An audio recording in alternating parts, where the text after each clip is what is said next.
ഗുരുവായൂരിലെ വലിയതോട് മാലിന്യവാഹിനിയായി മാറിയിട്ടും നടപടിയെടുക്കാതെ നഗരസഭ. വലിയതോടിന് സമീപം താമസിക്കുന്ന വീട്ടമ്മ ഡെങ്കിപ്പനി ബാധിച്ച് മരിച്ചതോടെ നഗരസഭയ്ക്കെതിരെ പ്രതിഷേധം കടുപ്പിച്ചിരിക്കുകയാണ് നാട്ടുകാർ. കടുത്ത വേനലിലും വലിയ തോട്ടിൽ ഒഴുക്കിന് കുറവില്ല. കറുത്ത നിറത്തിലുള്ള മലിനജലമാണ് ഒഴുകിക്കൊണ്ടിരിക്കുന്നത്. അസഹ്യമായ ദുർഗന്ധവുമുണ്ട്. കൊതുക് ശല്യവും രൂക്ഷമാണ്.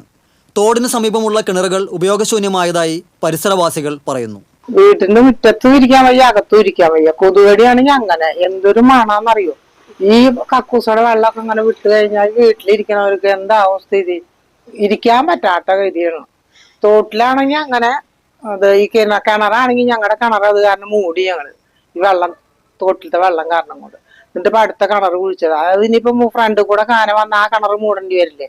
അതാണ് അവസ്ഥ. ഞങ്ങൾക്ക് ഇവിടെ ഇരിക്കാൻ പറ്റാത്ത ഗതികേടാണ് സാറേ. എന്ത് ചെയ്യാനാ? കാറ്ററിംഗ് സ്ഥാപനത്തിൽ നിന്ന് വലിയ തോട്ടിലേക്ക് മാലിന്യം ഒഴുക്കുന്നു. സമീപത്തെ ബഹുനില കെട്ടിട സമുച്ചയങ്ങളിൽ നിന്ന് ശുചിമുറി മാലിന്യവും കാനയിലേക്ക് ഒഴുക്കുന്നുണ്ട്. ഇതിനെതിരെ നാട്ടുകാർ രേഖാമൂലം പരാതി നൽകിയിട്ടും ഇവർക്കെതിരെ ചെറുവിരൽ അനക്കാൻ പോലും നഗരസഭ തയ്യാറായിട്ടില്ലെന്നാണ് നാട്ടുകാരുടെ ആരോപണം. ഈ തോടുകൊണ്ട് ഞങ്ങൾ വളരെയധികം കഷ്ടപ്പാട് അനുഭവിക്കുകയാണ്. മര്യാദയ്ക്ക് ഭക്ഷണം പോലും കഴിക്കാൻ പറ്റില്ല, ഒരു തുള്ളി വെള്ളം പോലും കുടിക്കാൻ പറ്റാത്ത ഒരവസ്ഥ സ്മെല്ല് കാരണം. രാത്രി ആയി കഴിഞ്ഞാൽ എവിടെന്നാന്ന് അറിയില്ല, ടോയ്ലറ്റിലെ വെള്ളമാണോ എന്ത് വെള്ളം അറിയില്ല, ഇങ്ങനെ മഞ്ഞ കലർന്ന വെള്ളം അങ്ങനെ പോവും. ഇപ്പൊ പകലും ഒഴുക്കി തുടങ്ങി. ഇത് എവിടുന്നാന്നുള്ളത് അറിയാം. ഞങ്ങള് വയസ്സായ ആൾക്കാരും കുട്ടികളും ഒക്കെ ആയിട്ട് താമസിക്കുന്നതാണ് ഇവിടെ. ഇത് കുറെ പ്രാവശ്യം ഇത് അധികാരികളുടെ മുന്നിൽ ഞങ്ങൾ പറഞ്ഞിട്ടുള്ളതാണ്. പക്ഷെ ഇതിനൊരു സംവിധാനം ഇന്ന് വരയ്ക്കും ഉണ്ടായിട്ടില്ല. പറഞ്ഞു കഴിഞ്ഞിട്ടുണ്ടെങ്കിൽ അവര് വന്ന് വേസ്റ്റ് കോരി അപ്പുറത്തേക്ക് ഇപ്പുറത്തേക്ക് ഒന്ന് നീക്കും. പിന്നെ ആ കുറച്ച് ദിവസം ഒരു കുഴപ്പമാണ്, പിന്നെ വീണ്ടും അതേപടി തന്നെ. നക്ഷത്ര മരുതങ്ങൾ ഫ്ലാറ്റിലെ ഒരു സ്ത്രീ മരിച്ചത് ഡെങ്കു ആയിട്ടാ മരിച്ചെന്നുള്ളതാണ് ആശാവർക്കർമാരൊക്കെ വന്ന് പറഞ്ഞിട്ടുള്ള അറിവ്.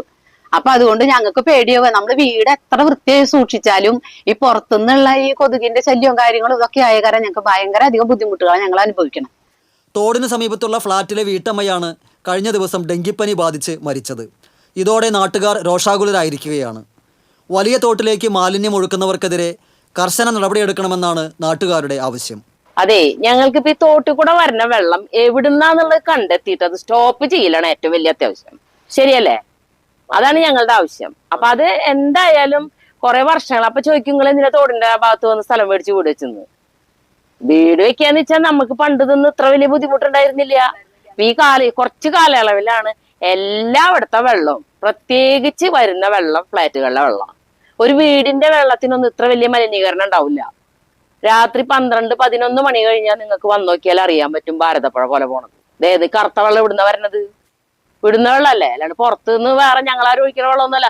വലിയ തോടിന് സമീപത്ത് പുതിയതായി കാന നിർമ്മിക്കാൻ നീക്കം നടക്കുന്നുണ്ട്. വലിയ തോട്ടിലെ മാലിന്യ പ്രശ്നം പരിഹരിക്കാതെ കാന നിർമ്മിക്കാൻ സമ്മതിക്കില്ലെന്ന നിലപാടിലാണ് നാട്ടുകാർ. TCV ഗുരുവായൂർ.